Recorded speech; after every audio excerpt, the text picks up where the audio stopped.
السلام عليكم ورحمة الله تعالى وبركاته. اليوم نتعرف على مجريات مباراة الريال ضد يونيون برلين، حيث نجح الريال في تحقيق الفوز خلال مباراته الأولى في دوري أبطال أوروبا هذا الموسم، والتي واجه فيها يونيون برلين الألماني على ملعب سانتياغو برنابيو. وظهر ريال مدريد عاجزا خلال الشوط الأول عن اختراق حصون يونيون برلين، بينما تحسن في الشوط الثاني بشكل واضح، ولكنه أهدر العديد من الفرص السانحة للتسجيل.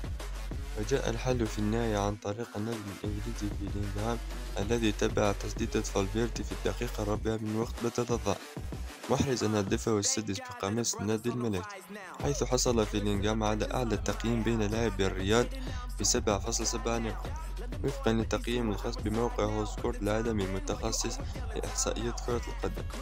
استمتعوا مع الهدف، والسلام عليكم ورحمة الله تعالى وبركاته، والملتقى في أخبار جديدة. الحديد من فالفيردي ترتطم في لاعبي ريال مدريد، تصل إلى بيلينغهام عشان أخيرا هنا